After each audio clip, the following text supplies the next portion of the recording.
ბატონიკა, მოგესალმებით, მადლობა თქვენი დროისთვის, თქვენ ხართ გამარჯობა, თქვენ ხართ იმ შეხვედრის მონაწილე, სადაც ამ წუთებში მიდის მსჯელობა აი კრიზისიდან გამოსვლის გზებთან დაკავშირებით.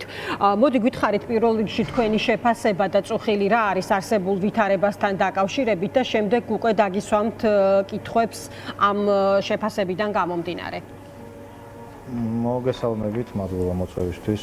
ჩვენ ძირითადად წუხილი არის ის, რომ პოლიტიკური კრიზისი ნელ-ნელა გადადის უკვე ეკონომიკურ კრიზისში და ეს უკვე იგრძნობა და თუ არ მოხდა დეესკალაცია, ეს ყველაფერი კიდევ უფრო გაღრმავდება და მე აქედან გამოსვლა ქვეყანას გაცილებით ძვირი დაუჯდება.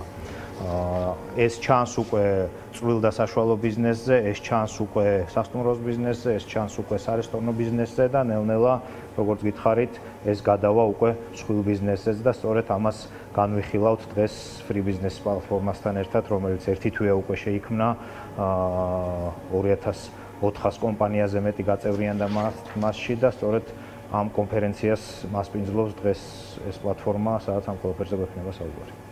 ბატონიკა, თქვენ ახსენეთ, რომ ეს გადავა მსხვილ ბიზნესზეც, აი კონკრეტულად რა ნიშნები მიუთითებს ამაზე და თქვენ აი ამ შეფასებისას რას აკვირდებით? მე ვუსმენდი ყურადღებით რამდენიმე ბიზნესმენის კომენტარს შეხვედრის დაწყებამდე, აი მაგალითად თემურ ჭყონია ამბობს, რომ შიდა და გარე პოლიტიკა გვაჩვენებს, რომ ცუდ სიტუაციაში ვართ მეგობრებო.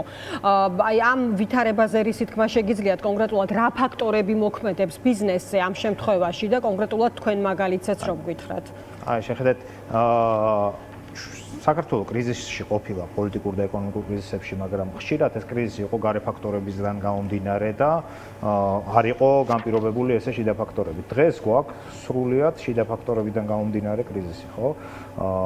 ეს არ არის რაღაცა გარე ფაქტორებით განპირობებული. შესაბამისად, როდესაც ჩვენ ჩამოვთვალოთ ფაქტები, ხო? ვართ ზღვარზე ყველა ჩვენი დასავლელი პარტნიორისგან იზოლაციის.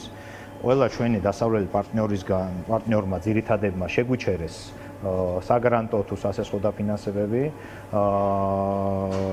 საერთაშორისო სავალუტო ფონდის პროგრამა გაჩერებულია და დგება პოლიტიკურ კრიზისიდან ეკონომიკურ კრიზისში. ეკონომიკურ კრიზისში ჩვენ ყოველთვის ყავდა გვერდზე ჩვენი მეგობრები, რომელთანაც მივდიოდით და ასე ვთქვათ, ჩამოგქონდა ინვესტიცია, ჩამოგქონდა თანხები, რომ ეს კრიზისი განგვეტვირთა.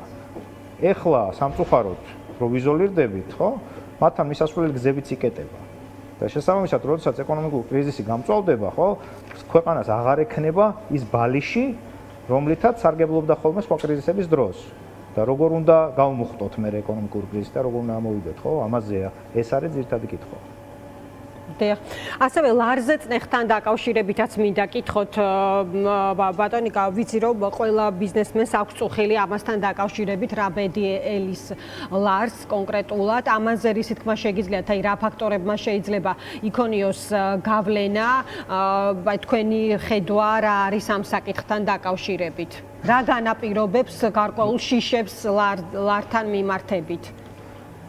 ბუნებრივი შიშებია, რა თქმა უნდა, იმიტომ რომ კიდევ ერთხელ ბიზნესს ეს გაუვლია, ლარის დევალვაცია გაუვლია და როდესაც ეკონომიკური კრიზისი დგება, მისი თამდევი პროცესია ხოლმე ხშირად ლარის დევალვაცია, ანუ კურსის კორექტირება და იქიდან გამოწვეული ინფლაცია, ხო? ეს არის ფასების ზრდა შესაბამისად. ეს არის ორი ძირითადი რისკი, რაც ბიზნესს ყოველთვის აწუხებს და რაც ბიზნესზე გავლენას იქონიებს, იმიტომ რომ ბიზნესის ნახევარზე მეტი თუ სწორედ მახსოვს 60% დაკრედიტებული არის დოლარში, ხო? ფიზიკური პირების სესხების 1/13-ზე მეტი არის დოლარში, ხო?